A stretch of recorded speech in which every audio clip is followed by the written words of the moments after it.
2024년 가을 서울 용산의 국방부 합동참 모본부 청사.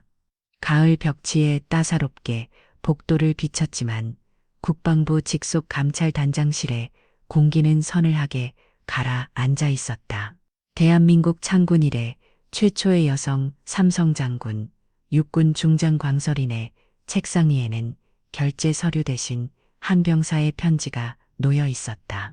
빗둘빗둘한 글씨로 눌러쓴 편지에는 절박함과 체념이 동시에 묻어났다.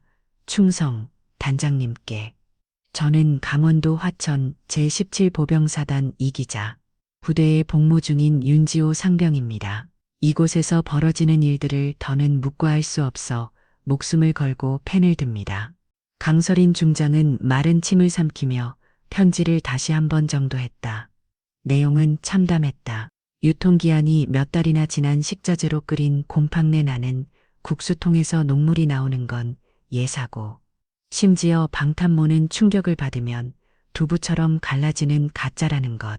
그리고 그 모든 비리의 정점에는 군수참모인 황인철 중령과 보급관 박상길 상사가 있다고 했다. 그들은 특정 군납업체 태산물산과 결탁하여 부대를 사유화하고 병사들을 착취하고 있었다. 편지의 마지막에는 이 편지가 단장님께 무사히 닿기를 그리고 저의 신변이 무사하기를 기도합니다라는 문장이 희미하게 적혀 있었다. 강설이는 의자 깊숙이 등을 기댔다. 그녀의 눈빛이 서류 너머 창밖의 남산을 향했다. 이기자 부대, 한때는 대한민국 육군의 최정예 보병사단으로 명성을 떨쳤던 곳.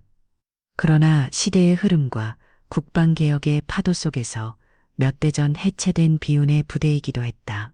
해체 후 남은 일부 경계병력과 시설관리 인원들로 유지되는 그곳에서 잊혀진 부대처럼 잊혀진 비리가 골마 터지고 있는 것이다. 또 27사단인가 마지막 한 혼자말이 새어나왔다. 지난 몇 달간 익명의 제보 채널 국방 헬프콜과 감찰단으로 접수된 27사단 관련 민원은 벌써 10건이 넘었다. 내용은 대동소이했다. 부실 급식, 장비 문제, 그리고 간부들의 폭언과 가혹행위. 하지만 범범이 사단 자체 감찰에 맡겨졌고 돌아오는 답변은 문제없음. 혹은 사소한 오해로 인한 해프닝이라는 기계적인 보고뿐이었다. 거대한 성벽 앞에서 계란으로 바위를 치는 기분이었다. 강설이는 자리에서 일어나 창가에 섰다. 그녀의 군복에 달린 세 개의 별이 가을 햇살에 반짝였다. 누군가는 그녀를 유리천장을 깬 철의 여인이라 불렀고 또 다른 누군가는 정치 군인이라 수군거렸다. 하지만 그녀 자신에게 군대는 살 그 자체였다. 아버지를 따라 군인 아파트에서 자랐고 육군 사관학교에 입학해 남성 중심의 조직에서 살아남기 위해 누구보다 치열하게 자신을 단련했다. 그녀가 별을 단 것은 누군가에게 보여주기 위함이 아니었다.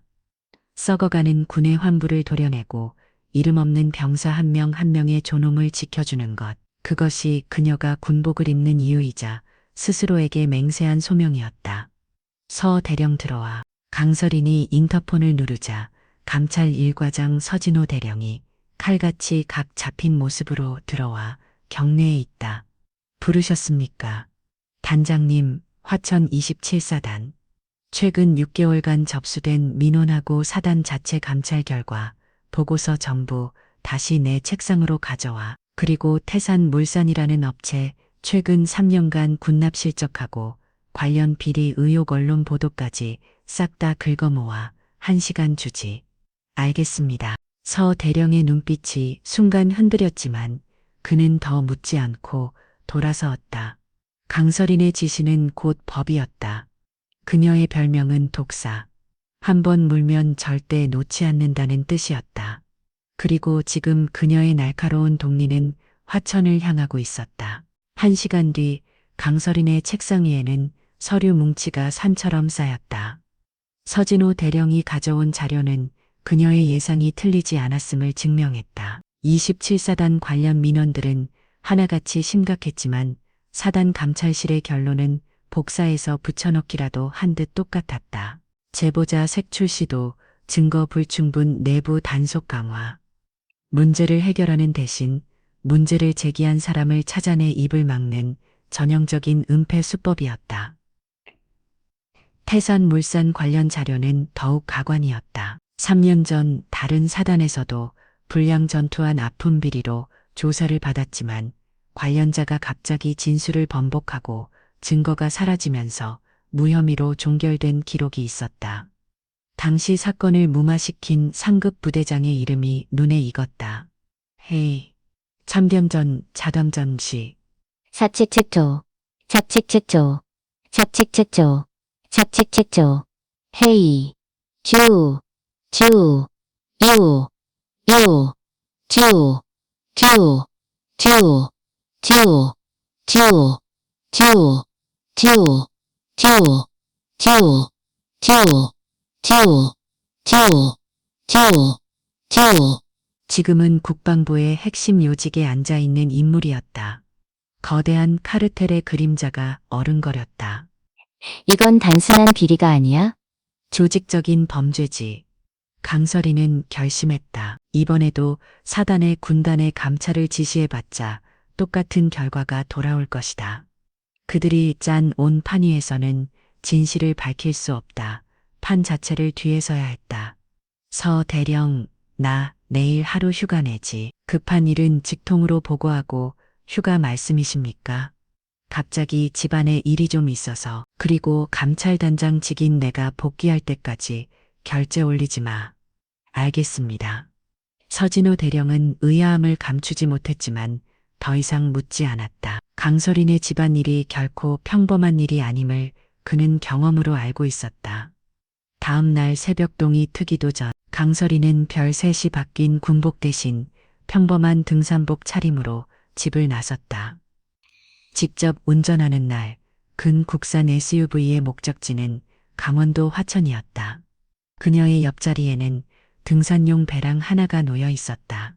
배랑 안에는 등산 장비 대신 소형 녹음기와 카메라, 그리고 만양을 대비한 감찰단장, 신분증이 깊숙이 들어 있었다. 서울을 벗어나 경춘 고속도로를 달리는 내내 마음이 무거웠다. 공식적인 절차를 무시한 독단적인 행동. 만약 실패한다면 그녀가 쌓은 모든 것이 한순간에 무너질 수 있었다. 정적들은 자격 없는 여성 장군의 무모한 돌출 행동이라며 그녀를 끌어내리려 할 것이다. 하지만 그녀의 뇌에는 곰팡내 나는 국을 먹으며 전망했을 윤지호 상병의 얼굴이 녹슨 수통의 물을 마시며 병 들어갔을 이름 모를 병사들의 모습이 떠나갔다. 그들을 외면한다면 이 군복을 입을 자격이 없다. 화천에 가까워질수록 창밖의 풍경은 짙은 녹색으로 변해갔다. 평화로워 보이는 산세와 달리 길가에 늘어선 군부대 표지판들이 이곳이 최전방임을 실감케 했다. 마침내 이 기자 부대라는 낡은 표지판이 나타났고 강설이는 차를 돌려 부대 정문에서 조금 떨어진 갓길에 세웠다. 부대 정문은 생각보다 한산했다. 해체된 부대라 그런지 위병소 근무 인원도 단축됐다. 강설이는 심호흡을 한번 하고 차에서 내렸다.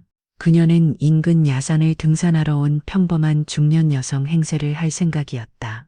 자연스럽게 부대 주변을 둘러보며 상황을 파악하고 가능하다면 부대 안으로 잠입해 실상을 직접 확인할 계획이었다. 어디서 오셨습니까? 위병소의 방직 하사가 경계심 가득한 눈으로 그녀를 막아섰다. 네. 제가 이 근처 산악회 회원인데 오늘 이쪽으로 등산 코스를 잡아서요. 혹시 부대 안에 약스터 같은 게 있으면 물 한 잔만 얻어 마실 수 있을까 해서요. 강설이는 최대한 어수룩한 표정을 지으며 능청스럽게 말했다. 하지만 방직 하사는 요지부동이었다. 여기는 민간인 출입금지 구역입니다. 돌아가 주십시오. 아니, 물 한 잔만. 목이 너무 말라서 그러머니다. 안 됩니다. 규정이라서 어쩔 수 없습니다. 단호한 대답에 강설이는 일단 물러서는 척했다. 그때 위병소 안에서 배불뚝이 상사 한 명이 어슬렁거리며 나왔다. 보급관 박상길 상사였다. 제보 편지에 언급된 바로 그 인물이었다. 무슨 일이야? 왜 아주머니가 들어와서 물을 달라고 합니다. A씨, 바빠 죽겠는데, 별 아줌마, 여기는 노인정 아니니까 빨리 꺼져요. 어디서 군부대에 대고 행패야.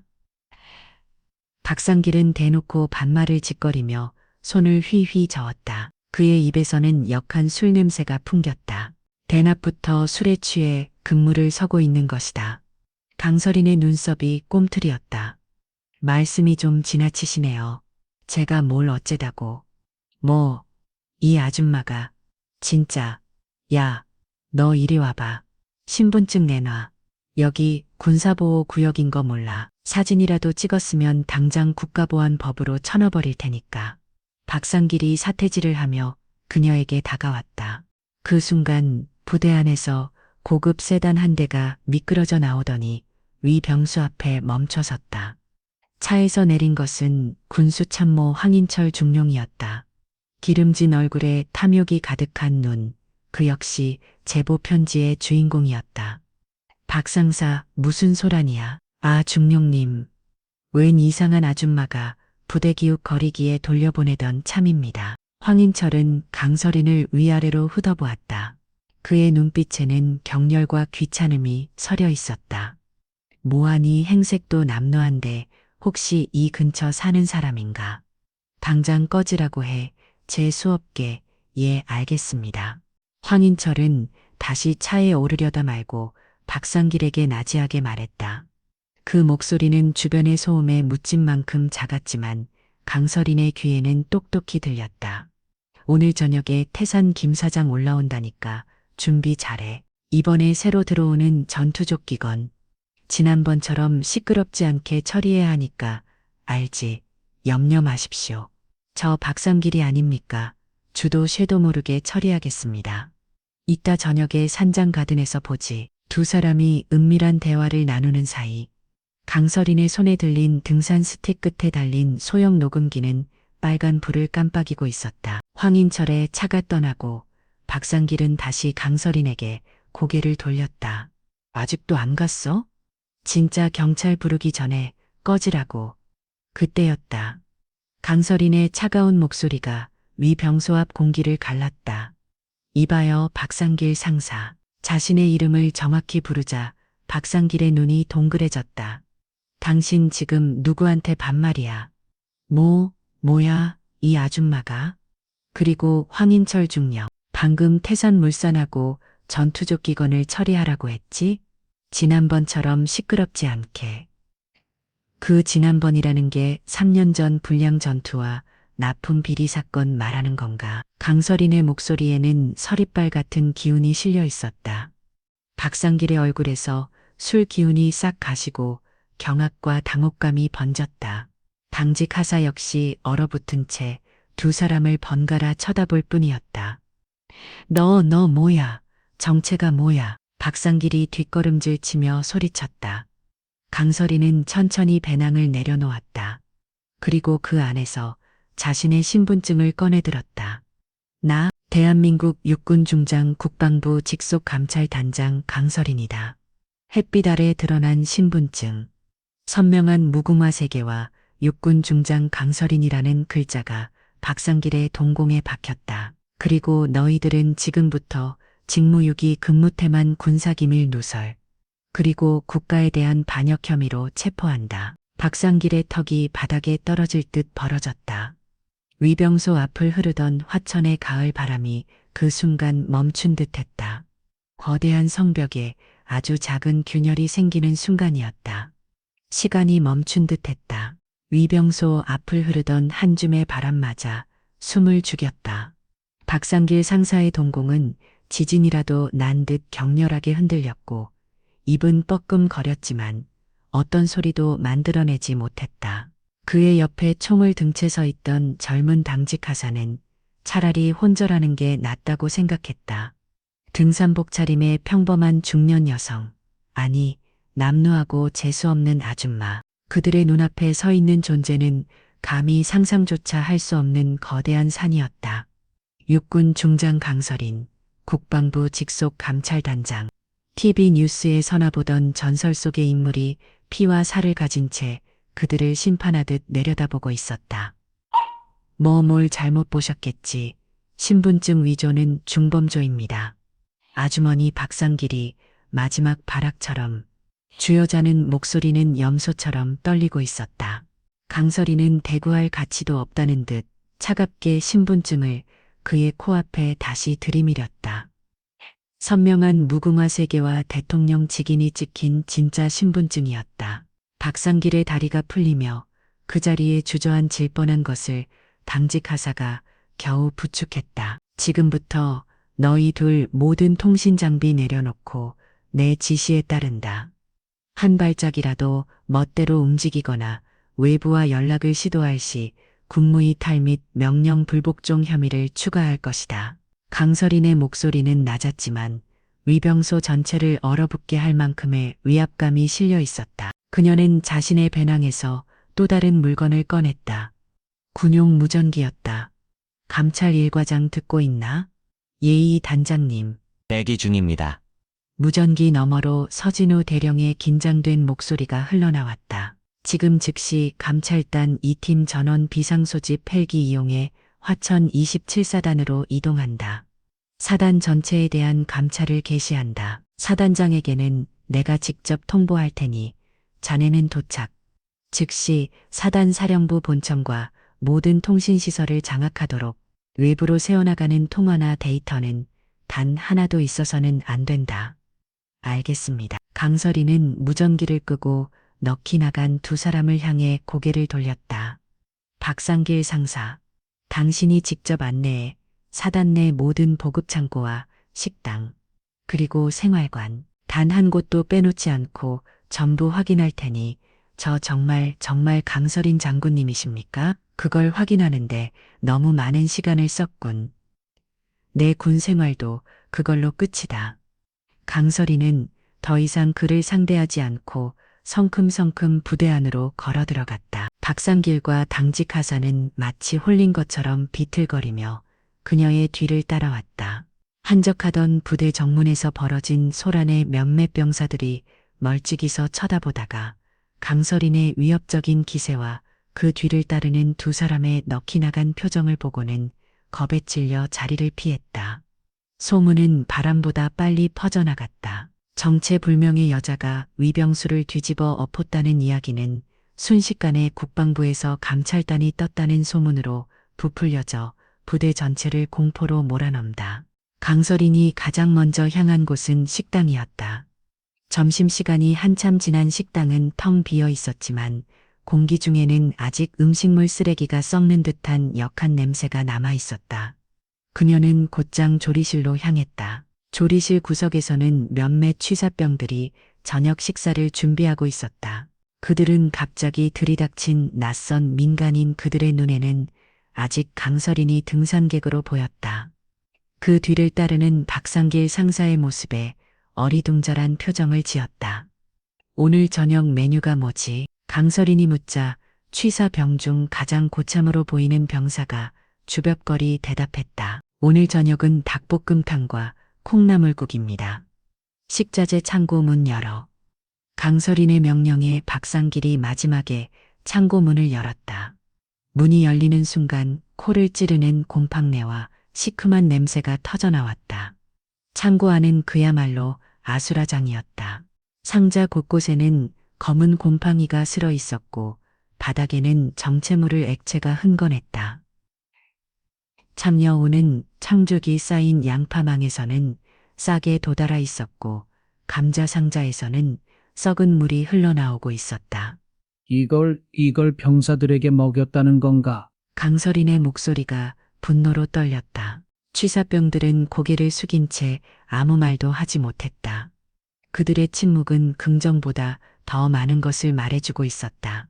닭은 어디 있나? 저쪽 냉동고에 있습니다. 취사병이 가리킨 대형 냉동고 문을 열자 더욱 심한 압주가 풍겼다. 냉동 발기 담긴 상자에는 유통기한이 2023년 12월로 선명하게 찍혀 있었다. 이미 1년 가까이 지난 폐기품이었다. 박상길 상사. 얘 이게 어떻게 된 거지? 납품 서류 가져와. 당장. 박상길의 얼굴은 이미 백지장처럼 하얗게 질려 있었다. 그는 벌떨 떨리는 손으로 사무실에서 서류철을 가져왔다. 강설인이 낚아채듯 받아든 서류에는 버젓이 최근 날짜에 정상적인 제품을 납품받은 것으로 조작되어 있었다. 납품업체는 물론 태산물산이었다. 서류는 깨끗하고 아주 훌륭해. 강설이는 비꼬듯 말하며 서류를 바닥에 내던졌다. 그리고 취사병들을 돌아보았다. 너희들 모두 내 앞에서 계급 이름되고 취사병들이 인넬로 서서 긴장된 목소리로 자신의 신상을 밝혔다. 그들의 눈에는 두려움과 함께 희미한 기대감이 섞여 있었다. 강설이는 그들의 눈을 하나하나 마주치며 말했다. 나는 국방부 감찰단장이다. 지금부터 너희들이 보고 들은 모든 것을 사실대로 말해야 한다. 너희들의 신변은 내가 보장한다. 하지만 단 하나라도 거짓을 말하거나 사실을 숨긴다면 너희 역시 이 비리의 공범으로 처벌받게 될 것이다. 그녀의 말에 취사병들 사이에서 작은 술렁임이 일었다. 그때 가장 마지막에 서 있던 에덴 얼굴에 일병 하나가 용기를 내 입을 열었다. 정말 저희를 지켜주실 수 있으니까 그래 약속하지. 그 병사는 주변의 눈치를 살필더니 결심한 듯 판걸음 앞으로 나섰다. 저는 취사병 윤지호 일병입니다. 사실 이 편지를 윤지호가 품속에서 무언가를 꺼내려던 순간이었다. 식당 문이 거칠게 열리며 누군가 소리쳤다. 지금 여기서 뭐 하는 겁니까? 당신들 누구야? 기름진 얼굴 번들거리는 눈, 군수참모 황인철 중량이었다. 그는 산장가든에서 태산물산 김 사장을 만나기로 한 약속 때문에 사복으로 갈아입은 상태였다. 의병소에서 벌어진 일을 보고받고 무슨 상황인지 파악하러 달려온 것이다. 그는 아직 강설인의 정체를 모르고 있었다. 당신 뭐야? 민간인이 어떻게 여기까지 들어왔어? 박상사 뭐하고 있어? 이 여자 안 끌어내고 황인철이 박상기를 닥달했다. 박상기는 사색이 든 채 입만 벙긋거릴 뿐이었다. 황인철은 답답하다는 듯 직접 강설인에게 다가갔다. 여기가 어디라고 한 부로 그 순간 황인철의 눈이 강설인의 얼굴에 멈췄다. 그는 육사 출신이었다. 비록 기수는 한참 아래였지만 전설적인 여성생도였던 강설인의 얼굴을 모를 리 없었다. 게다가 최근 국방부 인사 발령 뉴스에서 그녀가 감찰단장으로 부임한 사실도 알고 있었다.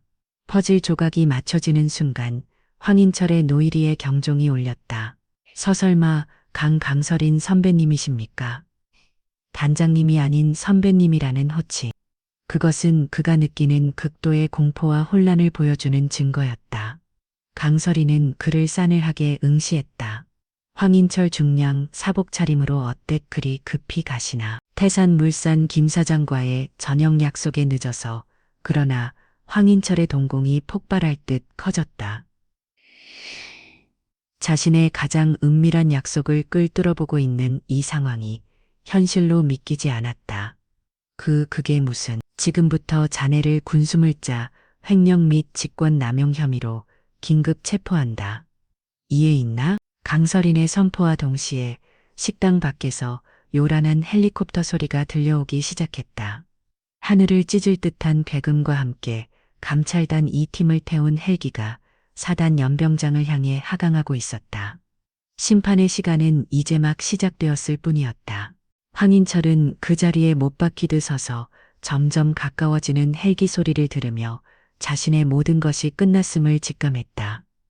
그의 귓가에는 윤지호 헬병이 꺼내려던 편지 봉투가 바닥에 떨어지는 소리가 희미하게 들려왔다.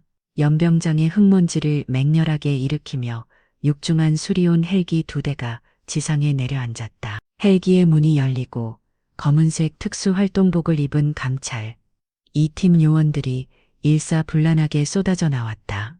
그들의 손에는 서류 가방과 함께 증거물 수집 장비가 들려 있었다. 팀장인 서진호 대령이 맨 앞에서 달려와 식당 앞에 선 강설인에게 각 잡힌 경례를 올렸다. 단장님, 감찰 2팀 현시간부로 27사단에 대한 전면 감찰을 개시합니다. 서 대령의 우롱찬 목소리가 헬기 소음과 뒤섞여 사단 전체에 울려 퍼지는 듯했다. 황인철 중령과 박상기 상사는 완전히 넋이 나간 얼굴로 그 광경을 바라보았다. 이것은 단순한 감사가 아니었다. 군사작전을 방불케 하는 비리를 뿌리 뽑기 위한 기습 공격이었다.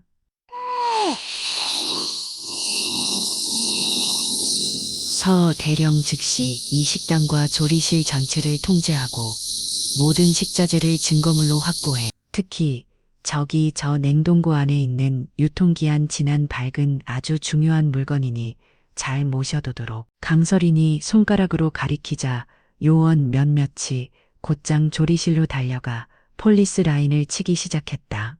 그리고 황인철 중령과 박상길 상사 두 사람의 신병을 확보하고 외부와의 접촉을 일체 차단해 개인 휴대전화를 포함한 모든 통신 장비 압수하고 감찰단 요원 2명씩 붙여서 24시간 감시하도록.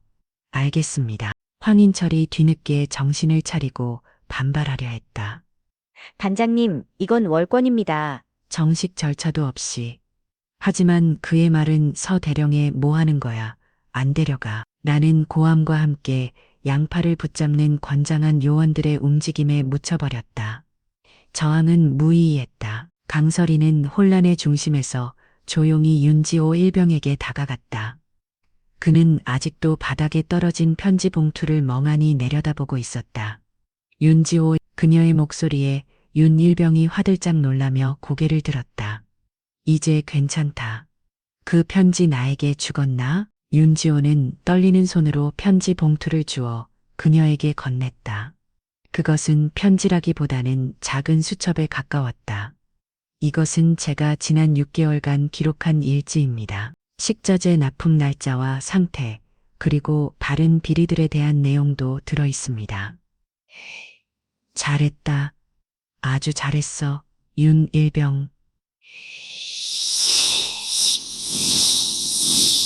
너의 용기가 이 모든 것을 가능하게 했다. 강설이는 수첩을 받아 자신의 배낭 깊숙한 곳에 넣었다.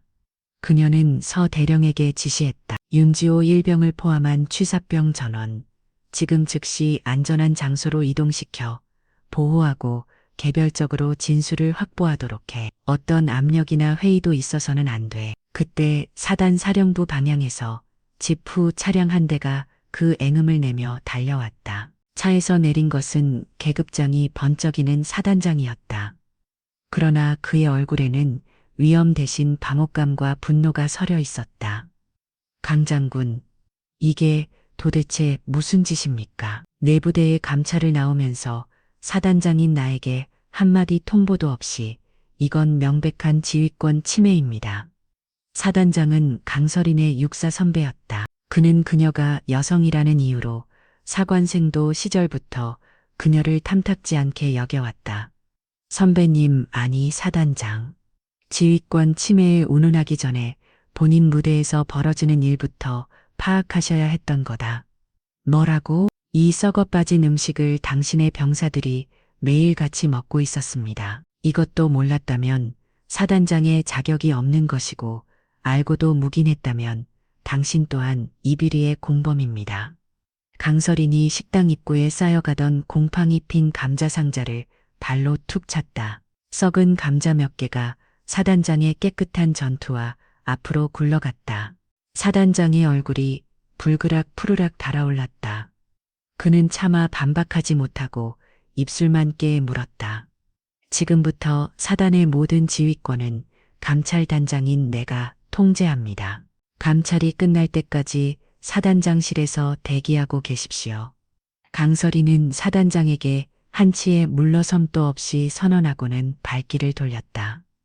다음 목표는 제보에 언급된 또 다른 비리의 온상 군수창고였다. 군수창고는 식당보다 더 깊고 어두운 곳에 있었다. 박성길에게서 압수한 열쇠로 육중한 철문을 열차 먼지와 기름이 뒤섞인 쾌쾌한 냄새가 쏟아져 나왔다. 창고 내부는 겉보기에는 정리가 잘 되어 있는 듯했다. 각종 전투 장비들이 품목별로 가지런히 쌓여 있었다. 윤지호 L병이 수첩에 따르면 문제가 된 것은 최근에 보급된 신형 방탄모와 전투조끼라고 했습니다. 코드명 RS 체름 서진호 대령이 수첩 4분을 보며 보고했다. 감찰 요원들이 RS 치분이라고 적힌 상자를 찾아내 열었다. 안에는 번쩍이는 신형 방탄모들이 들어 있었다. 외관상으로는 아무런 문제가 없어 보였다. 이게 정말 불량품이라고 한 요원이 의아해하며 방탄모 하나를 꺼내 들었다. 강설이는 말없이 요원의 손에서 방탄모를 건네받았다.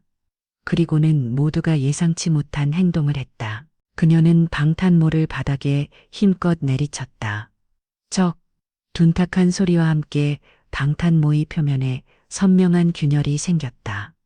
다시 한번 내리치자 방탄모는 마치 마른 점토처럼 산산조각 나 부서져 버렸다. 창고 안에 있던 모든 사람들이 경악을 금치 못했다. 병사들의 생명을 지켜야 할 최후의 보루가 이토록 허망하게 부서져 내린 것이다. 해상에서 대령의 입에서 탄식이 터져 나왔다. 강설이는 아무 말 없이 다른 상자를 가리켰다. 전투조기였다. 요원들이 조기를 꺼내자 이번에도 겉보기엔 멀쩡했다. 하지만 강설인이 조기의 방탄 플레이트 삽입구를 열어 내부를 확인하자 그녀의 눈빛이 얼음장처럼 차가워졌다. 이 안을 확인해봐. 요원이 조심스럽게 방탄 플레이트를 꺼냈다. 복직해야 할 플레이트는 의외로 가벼웠다. 요원이 칼로 플레이트의 표면에 긁자 페인트가 벗겨지며 그 안에 있던 것이 드러났다. 총탄을 막아야 할 특수 세라믹이 아닌 평범한 압축 철판이었다. 심지어 곳곳이 녹슬어 있었다. 이런 걸 입고 전쟁에 나가라는 거였군. 강설인의 목소리에는 살기마저 느껴졌다. 이것은 단순한 빌리가 아니었다. 유사시 병사들을 사질로 내모는 이적행위나 다름없었다. 전부 압수해. 태산물산에서 납품한 모든 장비 단 하나의 나사목까지 전부 검수하고 성분 분석 의뢰해. 황인철과 박상길의 사무실, 관사까지 전부 압수수색 실시한다. 작은 흐름을 추적할 회계 장부나 컴퓨터 파일 단 하나도 놓치지 마. 감찰단의 움직임은 신속하고 체계적으로 이루어졌다. 부대는 순식간에 발칵 뒤집혔고 병사들은 두려움과 호기심이 뒤섞인 눈으로 그 광경을 지켜보았다.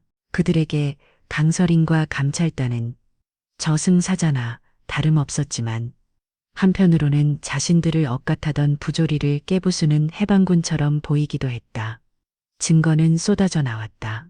황인철의 사무실 컴퓨터에서는 태산물산과 주고받은 이면 계약서 파일이 발견되었고 박상길의 관사에서는 현금 다발과 함께 태산물산 김 사장의 이름이 적힌 차용증이 나왔다. 모든 퍼즐 조각이 태산물산과 그 뒤를 봐주는 거대한 세력을 가리키고 있었다. 그날 밤 사단장실에 임시로 꾸려진 감찰단 지휘소. 강설이는 쏟아지는 보고를 받으며 밤을 새우고 있었다. 그때 그녀의 개인 휴대전화가 조용히 울렸다. 발신인은 손태준 선배였다. 국방부 군수본부장 육군중장. 3년 전 태산물산의 비리를 덮어주었던 바로 그 인물이었다. 늘 보세요, 강장군. 나 손태준이야. 지금 어디야? 손태준의 목소리는 평소와 달리 굳어 있었다. 화천에 와 있습니다. 선배님께서도 잘 아시는 부대 아닙니까? 당장 철수해. 그건 내가 건드릴 수 있는 둑이 아니야. 둑이 아니라 썩은 고름입니다. 지금이라도 터뜨려야 군이 살 수 있습니다. 고집 부리지 마. 설이나 그 뒤에 누가 있는지 알기나 해. 태산물산은 단순한 방산업체가 아니야. 청와대 국회까지 연이 닿아 있는 괴물이라고. 내 군생활, 아니 내 목숨이 위험해질 수도 있어. 협박에 가까운 경고였다. 강설이는 잠시 눈을 감았다. 깨진 방탄모 조각과 녹슨 철판이 눈앞에 어른거렸다. 그래서 3년 전에도 그렇게 덕으셨습니까? 선배님, 저는 군인입니다. 제 목숨보다 제 부하들의 목숨이 더 중요합니다. 그리고 이 사건, 여기서 절대 멈추지 않을 겁니다. 강설이는 대답을 듣지 않고 전화를 끊었다. 창밖은 칠흑 같은 어둠에 잠겨 있었다. 하천의 밤은 깊고 추웠다. 그녀는 이제 부대 내의 비리를 넘어 보이지 않는 거대한 적과 싸워야 한다는 것을 직감했다. 그것은 외롭고 험난한 싸움이 될 것이었다. 하지만 그녀는 피하지 않을 생각이었다. 판도라의 상자는 이미 열렸다. 손태준 중장과의 통화는 싼을 한 경고로 끝났지만 그것은 거대한 반격의 서막에 불과했다. 강설이는 그날 밤 쏟아지는 증거들을 정리하며 한숨도 자지 못했다. 황인철과 박상길의 계좌에서 태산물산으로 흘러들어간 검은 돈의 흔적 조작된 납품 서류 불량 장비에 대한 내부 고발을 묵살한 기록까지 증거는 차고 넘쳤다. 이 정도면 태산물산은 물론 그 뒤를 봐주는 손태준 본부장까지 한 번의 여건을 수있을 터였다. 감찰팀은 확보한 모든 자료를 실시간으로 국방부 내부망에 감찰단 보안 서버에 업로드하고 있었다. 하지만 적의 움직임은 생각보다 훨씬 빠르고 교활했다. 다음 날 아침 서울의 국방부 청사에서 다급한 연락이 왔다. 서진호 대령이 전화를 받았다. 그의 얼굴이 순식간에 굳어졌다. 반장님, 큰일 났습니다. 무슨 일이야? 국방부 내부망 서버에 원인 불명의 오류가 발생했다고 합니다. 어젯밤부터 저희가 업로드했던 27사단 관련 자료 전부 손상되어 접근이 불가능한 상태입니다. 순간 지휘소의 공기가 얼어붙었다. 원인 불명의 오류, 누가 봐도 고의적인 증거인멸이었다. 손태준이 언급했던 그의 물이 움직이기 시작한 것이다. 강설이는 잠시 눈을 감았다 떴다. 분노가 치밀었지만 당황한 모습을 보일 수는 없었다. 당황하지 마. 원본 자료는 전부 우리가 가지고 있어.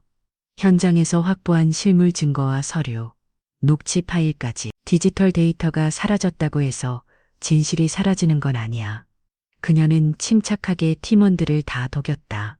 하지만 속은 다 들어가는 듯했다. 적들이 서버까지 손을 댈 수 있다는 것은 국방부 심장부에도 그들의 손길이 뻗어 있다는 의미였다. 엎친 데 덮친 격으로 더 끔찍한 소식이 전해졌다. 감찰단의 보호 아래 별도의 막사에서 대기하던 윤지호 일병이 새벽에 화장실에서 쓰러진 채 발견되었다는 것이다. 상태는 맥박은 있습니다만 의식이 없습니다. 손목에 자해를 시도한 흔적이 있다고 합니다. 유서도 발견되었다고 보호하는 요원의 목소리가 떨렸다. 강설이는 주목을 붉은 쥐었다. 책상 모서리가 부서져라 내리치고 싶은 충동을 간신히 억눌렸다. 자해, 유서. 순진하지만 강단 있던 윤일병이 갑자기 왜? 말도 안 돼. 이건 조작이야. 누군가 윤일병을 해치고 자살로 위장하려는 수작이야. 서진호 대령이 소리쳤다. 강설이는 곧장 윤일병이 격리된 막사로 달려갔다. 의무병들이 들고 새 실려나가는 윤일병의 얼굴은 창백했다. 그의 손목에는 어설픈 붕대가 감겨 있었지만 그 주변으로 검붉은 피가 배어났다. 300다. 되게 더 우시. 대시 지투 수 우시. 대시 지 어도. 윤일병을 당장 군병원이 아닌 가장 가까운 민간대학 병원으로 이송해 내가 책임진다. 그리고 이 현장, 그 누구도 손대지 못하게 완전히 통제해. 강설인의 명령에 의무병들이 잠시 주춤했지만 그녀의 살기 어린 눈빛에 곧바로 구급차의 방향을 돌렸다. 자살 시도로 보고되면 군 수사기관이 사건을 넘겨받게 되고 그렇게 되면 진실은 영원히 묻힐 것이 뻔했다. 압박은 여기서 그치지 않았다. 국방부 장관 직통 전화가 울렸다. 장관은 베트륨 그녀의 독단적인 감찰 방식을 질책하며 즉시 모든 감찰 활동을 중단하고 서울로 복귀하라고 명령했다. 선택중과 그 배후 세력이 장관까지 압박한 결과였다. 장군 죄송합니다. 하지만 이번 감찰은 절차적 정당성에 심각한 문제가 있다는 보고가 있었습니다. 일단 복귀해서 보고부터 하시오. 장관님, 지금 이곳에서는 국가의 근간을 뒤흔드는 이적 행위에 증거들이 쏟아지고 있습니다. 여기서 물러나면 모든 게 수포로 돌아갑니다. 그 증거라는 것들이 불법적인 방식으로 수집되었다면 법정에서 협력을 잃을 수도 있어. 이건 명령입니다. 강 장군, 전화가 끊겼다. 사방이 벽으로 막힌 기분이었다. 증거는 인멸되고 목격자는 위협받고 지휘 계통은 그녀의 손발을 묶으려 하고 있었다. 거대한 음모의 실체가 안개처럼 그녀를 옥죄어 왔다. 그날 밤 지휘소는 무거운 침묵에 잠겼다. 팀원들은 모두 지쳐 있었다. 강설이는 창밖 어둠 속에 화천을 내려다보았다. 이대로 물러설 수는 없었다. 이대로 돌아가면 윤지호 일병의 용기는 헛된 것이 되고 이름 없는 병사들은 다시 썩은 밥을 먹으며 죽음의 장비를 걸치고 살아가야 할 것이다. 다른 방법, 다른 길이 있을 것이다. 그녀는 윤일병에게서 건네받은 작은 수첩을 다시 꺼내들었다. 한 장 한 장 넘기던 그녀의 손가락이 한 페이지에서 멈췄다. 윤일병이 입대 초기에 쓴 것으로 보이는 기록이었다. 오늘 김두현 병장님이 전역했다. 나에게 이 수첩을 주면서 이상한 일이 있으면 무조건 다 기록하라고 하셨다. 아무도 믿지 말고 특히 간부들은 더 믿지 말라고 했다. 도현이 형은 무서운 걸 봤다고 했다. 자기가 그걸 터뜨리려다가 오히려 미친놈 취급을 받고 강제로 전역당했다고 했다. 이 부대는 썩었어. 아주 뿌리까지. 그 말이 잊지 않는다. 김두현 강설인의 눈빛이 번뜩였다. 새로운 이름의 등장이었다. 어쩌면 그가 이 거대한 벽을 무너뜨릴 또 다른 열쇠가 될지도 모른다. 서대령, 지금부터 황인철 박상길 조사는 잠시 미뤄. 2년 전부터 지금까지 27사단에서 전역한 병사들 명단을 전부 확보해 특히 김두현이라는 이름을 찾아 복무 당시 문제 제기를 했거나 불명예스럽게 전역한 기록이 있다면 더 좋아. 새로운 지시의 감찰팀은 다시 활기를 띠기 시작했다.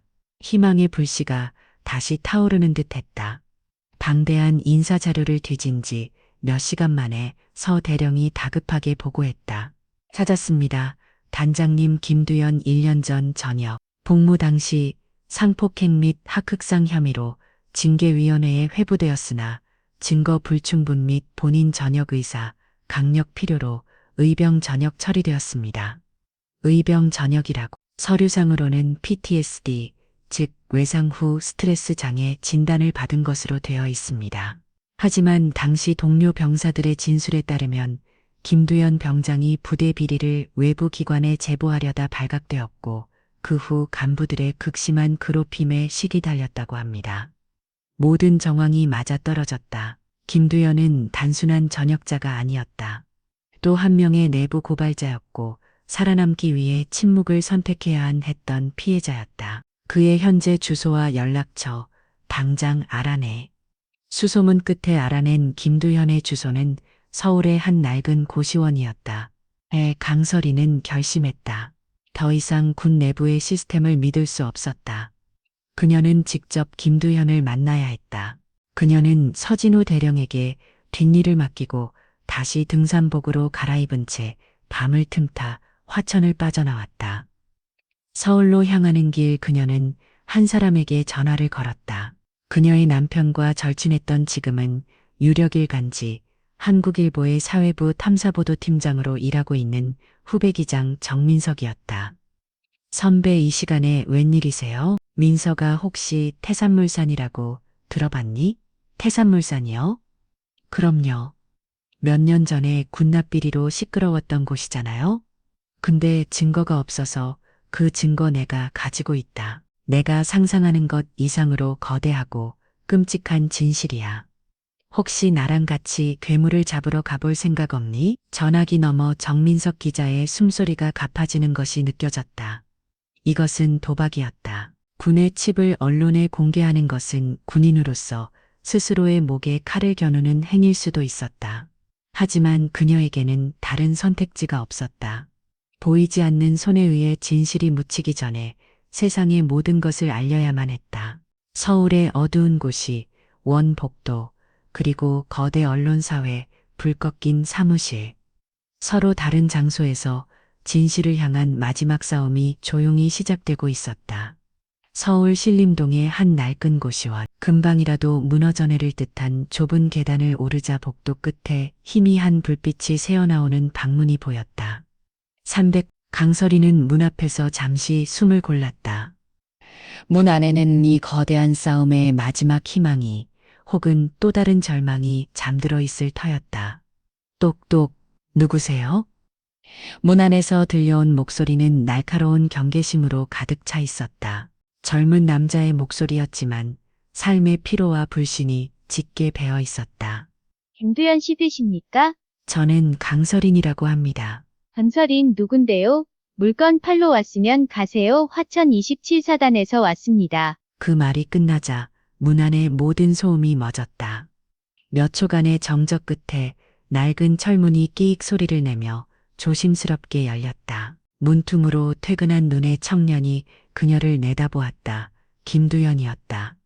군복을 벗은 그는 또래보다 훨씬 수척하고 지쳐 보였다. 그는 강설인의 얼굴과 등산복 차림을 번갈아 훑어보며 의심의 눈초리를 거두지 않았다. 무슨 일이죠? 전 이제 군대랑 상관없는 사람입니다. 안으로 들어가서 이야기할 수 있을까요? 아주 중요한 일입니다. 김두현은 잠시 망설이다. 결국 자리를 비켜주었다. 한평 남짓한 방은 발 디딜 틈도 없이 어지러웠다. 강설이는 구석의 작은 의자에 앉았다. 김두현은 침대 가장자리에 걸터 앉아 그녀를 쏘보았다. 당신을 어떻게 믿죠? 장군이라는 사람이 이런 누추한 곳까지 직접 찾아온 것도 이상하고 또 무슨 덕을 놓으려는 겁니까? 엔더디, 엔더던제데띠띠기, 이, 쉴 때이에요. 이, 전한번 마인연적인 번 담담하게 화천에서 있었던 일을 이야기했다. 썩은 닭고기와 곰팡이 핀 빵, 종이장처럼 부서지는 방탄모, 그리고 모든 것을 기록하고 용기를 냈던 윤지호 일병이 자살 시도로 위장되어 사경을 헤매고 있다는 사실까지. 윤지호의 이름이 나오자 김두현의 무표정하던 얼굴이 처음으로 일그러졌다. 지호, 그 녀석이 자네가 남긴 수첩 덕분에 시작할 수 있었어.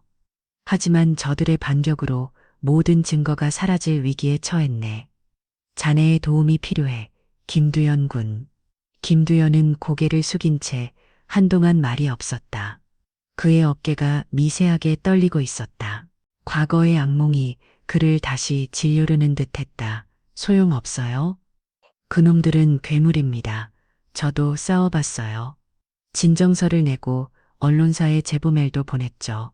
돌아온 건 하극상을 저지른 정신병자라는 낙인과 강제 전역뿐이었습니다. 그들은 제 인생을 통째로 망가뜨렸어요. 이제 와서 뭘 더 할 수 있겠어요. 혼자였기 때문이야. 하지만 이제는 아니야. 강설이는 자리에서 일어나 그의 앞에 섰다. 그녀의 눈빛은 흔들림이 없었다. 나는 대한민국 육군 중장 강설입니다. 내 군복과 내 목숨을 걸고 약속하지. 이번에는 반드시 저 괴물원의 목을 벨 거야. 자네가 겪은 고통과 윤지호 엘병이 흘린 피를 절대로 헛되게 하지 않겠어. 그러니 자네가 가지고 있는 마지막 칼을 나에게 빌려주게. 진심이 담긴 호소였다. 김두현은 고개를 들어 강설인의 눈을 똑바로 쳐다보았다. 그 눈에서 그는 자신을 짓밟았던 부패한 간부들의 탐욕이 아닌 진실을 갈망하는 군인의 울고든 신념을 보았다. 그는 오랫동안 잊고 있던 혹은 잊으려고 애썼던 감정이 다시 끓어오르는 것을 느꼈다. 길고 긴 침묵 끝에 그는 자리에서 일어나 방구석의 낡은 서랍장을 열었다. 서랍장 가장 깊은 곳, 달아빠진 옷가지들 밑에서 작은 USB 하나를 꺼냈다. 이 안에 모든 게 있습니다. 그의 목소리는 여전히 떨렸지만 그 안에는 체념 대신 결의가 서려 있었다. 황인철 중량이 태산물산 김 사장에게 돈을 받는 장면을 찍은 사진 분량, 장비 성능 테스트를 조작하는 영상, 그들의 통화 녹음 파일까지. 이걸 터뜨리고 죽으려고 했습니다. 하지만 전 너무 무서웠고 비겁했습니다. 아니, 자네는 살아남은 거야. 이 진실을 세상에 전하기 위해 강설이는 그 USB를 소중하게 건네받았다. 그것은 단순한 저장 장치가 아니었다. 한 청년의 짓밟힌 인생과 수많은 병사들의 목숨이 담긴 천근만근의 무게를 가진 희망이었다. 그날 밤 서울 광화문에 한국일보 편집국은 전쟁터를 방불케 했다. 정민석 팀장은 강설인에게서 건네받은 자료와 김도연의 USB 내용을 확인하고는 할 말을 잃었다. 이것은 단순한 군납비리를 넘어 국가안보의 근간을 뒤흔드는 거대한 스캔들이었다. 그는 즉시 편집국장에게 보고했고 신문사 차원의 전폭적인 지원을 약속받았다. 김도연은 정민석 팀장과 만나 몇 시간에 걸쳐 자신의 경험을 모두 털어놓았다. 그의 증언은 녹음되었고 기사의 핵심적인 뼈대가 되었다. 이틀 후 2025년 가을의 어느 맑은 날 아침, 대한민국은 한 장의 신문으로 발칵 뒤집혔다. 한국일보이면 화천의 눈물 썩은 군복과 장군의 반란이라는 충격적인 제목 아래 27사단의 참상이 낱낱이 공개되었다. 곰팡이 핀 식자재 사진, 깨진 방탄모 사진과 함께 황인철과 태산물산 대표가 돈을 주고받는 사진이 선명하게 실렸다. 기사는 군의 폐쇄적인 시스템과 고위 장성의 비호 아래 어떻게 비리가 싹 뜨고 자라왔는지를 심증적으로 고발했다. 파장은 상상을 초월했다. 아침 뉴스를 시작으로 모든 언론이 이 사건을 대서특필했다. 인터넷은 분노한 여론으로 들불었고 국방부 홈페이지는 마비 상태에 빠졌다. 청와대 국민청원 게시판에는 관련자 처벌과 군 개혁을 요구하는 청원이 순식간에 수십만 명의 동의를 얻었다. 정치권도 움직였다. 야당은 즉시 국회 국방위원회 소집을 요구했고 국정조사 추진을 선언했다. 여론에 떠밀린 국방부는 더 이상 사건을 덮을 수 없었다. 국방부 장관은 대국민 사과 성명을 발표하고 합동수사본부를 꾸려 성역 없는 수사를 하겠다고 약속했다. 상황이 역전되었다. 불법적인 감찰을 지시했던 문제적 장군 강설이는 하루아침에 불의에 맞선 참군인의 표상이 되었다. 그녀에게 내려졌던 복귀 명령은 철회되었고 오히려 합동수사본부의 특별고문으로 임명되어 수사 전반에 막강한 권한을 갖게 되었다. 수사는 금물날을 탔다. 강설인이 확보했던 모든 증거와 언론을 통해 공개된 자료들은 수사에 확보한 기반이 되었다. 황인철과 박상길은 모든 혐의를 시인할 수밖에 없었다. 태산물산에 대한 대대적인 압수수색이 이루어졌고 대표 김 사장이 구속되었다. 그의 입에서 모든 비리의 정점 국방부 군수보부장 손대중 중장의 이름이 나왔다. 손대중은 현역 삼성 장군 신분으로 군 검찰에 소환되는 치욕을 겪었다. 그는 마지막까지 혐의를 부인했지만 김두연의 USB에 담긴 통화 녹음은 그를 빠져나갈 수 없는 덫으로 몰아넣었다. 결국 그는 직권남용과 술의 혐의로 구속 기소되었다. 창군 이래 초유의 사태였다. 몇 달 후 재판 결과가 나왔다. 황인철 중량은 불명예 전역과 함께 징역 15년, 박상길 상사는 징역 10년을 선고받았다. 태산물산 대표는 징역 12년과 함께 수천억 원의 추징금을 선고받았다. 그리고 선택준 중장은 군복을 벗고 1급 기밀 누설 미 이적죄까지 적용되어 무기징역을 선고받았다. 그와 연루된 40여 명의 간부와 군무원 10여 개의 협력업체 역시 모두 법의 심판을 받았다. 사건은 군 전체를 바꾸는 계기가 되었다. 김도연 법이라 불리는 내부 고발자 보호 시스템이 대폭 강화되었고 군납 비리를 감시하는 외부 독립기구가 설치되었다. 형사들의 급식 질과 보급품은 눈에 띄게 개선되었다. 1년 후 봄 강설이는 다시 화천의 27사단을 찾았다. 부대는 해체 수순을 밟고 있었지만 남은 병사들의 얼굴은 예전과 달랐다. 생기가 넘쳤다. 식당에서는 김이 모락모락 나는 따뜻한 밥과 국이 배식되고 있었다. 그녀는 병원에서 건강을 회복하고 명예롭게 전역한 윤지우를 만났다. 그는 밝게 웃으며 그녀에게 거수경례를 붙였다. 자신의 경험을 바탕으로 군 인권센터에서 일하게 된 김도연에게서는 책 한 권이 소포로 도착해 있었다. 강설이는 부대 내 작은 언덕에 올라 평화로운 화천의 풍경을 내려다보았다.